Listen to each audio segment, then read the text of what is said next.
Are you tired? Yes. You should be. You've been going through my mind all night. Yes, it is an appalling chat-up line. I would love to say it's the worst line I've ever used. I would love to say it's the worst line I've used in a Toastmaster speech. But unfortunately, neither of them are true. But one thing that is true, after 4 years, 35 speeches, a 3-episode podcast, a 3-session lunch and learn, a goal-setting workshop, and a District 71 training, I am tired myself. But the main thing is, you have to sit there. There are times you don't want to do this. There are times you couldn't want to do it. Do I want to be here tonight delivering a speech? Absolutely not. I would much rather be on the sofa, cuddling up to my son, but life is tough, and at times in life, what will happen is you'll come up to that wall and you have a choice. You can sit down and chill, you can turn around and go home, or you just stand up, punch your way through it and go on. Because the truth is, if you sit down or if you go home, what you'll see is the next time you come up to that wall, you will do the exact same thing. You will turn around and you will go home. So what have I learned over the last 4 years in Toastmasters? That is one of the main things I have learned. This DTM, the entire process, takes 4 years. It's not a sprint. It is a marathon. I've spoken to the people in this club before about the first 40k. Tonight, I'm going to discuss the 2k of the DTM project. Where I am now at the moment, I have 200 metres left in my race. When we see the lights down the back, when Emma Fatty turns on green, that'll be me crossing the finish line. But how did those last 2Ks go? How did the DTM project go? Simply, we learned a lot. I spoke previously about my plan for a 3-session lunch and learn, and how I was going to try and get the people within my firm to learn a few things and see how we progressed. As discussed, the first session was me teaching everyone about goal setting, and unfortunately, trying to teach accountants about goals is never a fun thing. You talk to the auditors, they talk about materiality. I tried to give the liquidators goals, they sold them on eBay. I swear, that's the worst joke all night. But what did I learn about myself? The main part of delivering one of the sessions myself was, one, I wanted to actually look at the public speaking element of it, and can I speak clear and slowly now, rather than at the beginning, where I sounded like I was an auctioneer and I was speaking, literally like I was trying to sell something. There is people joking that my first night, a few of the people in the audience actually didn't want to move their hands in case they accidentally purchased something. So, went from that. It went well that day, all the organisation was there, the public speaking went grand. Moved on to my second session, which was possibly showing the networking and leadership that we developed within Toastmasters, and possibly me being just always thinking outside the box. For leadership, I decided to go as high as I could. I went and looked for the global CEO of my firm to see if he would deliver a leadership speech to us. Luckily enough, he was all for it.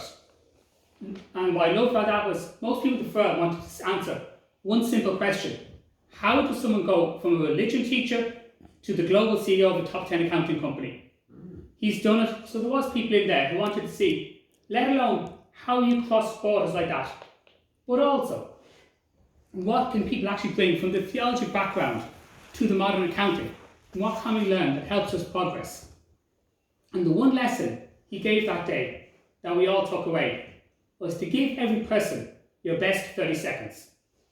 And on that, I'm going to give 2 examples of times when I gave my best 30 seconds and what they actually developed.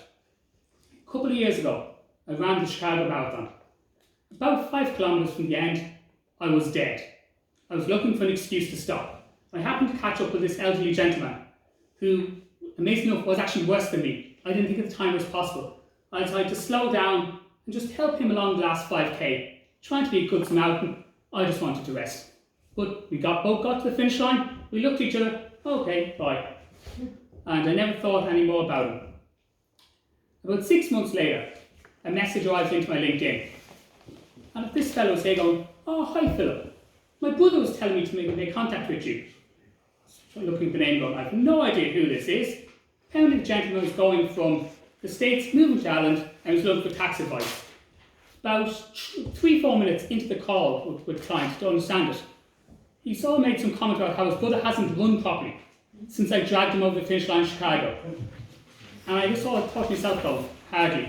So I went home, looked at the results, and surely enough, the old man who had helped cross the Chicago Marathon, months later was talking to his brother who was moving to Ireland, and simply sitting there goes, your man I was talking to, he was an Irish tax consultant actually.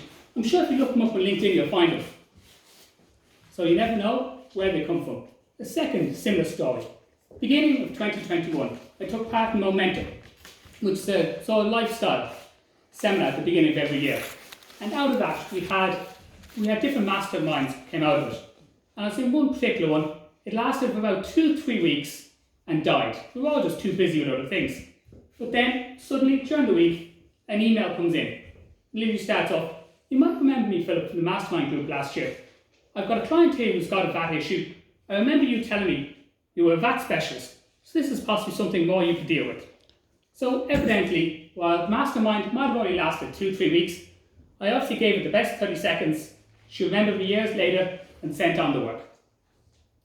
So then, what happened in the third of the Lunch and Learns? This was the one that had the most fun. This was my first lesson from organising all of this. Keep in contact with your speakers. The one mistake I made, I forgot to do that. And when I went to confirm, he'd already gotten a job somewhere else. So I had to scurry around with 3 weeks to go to find a new speaker.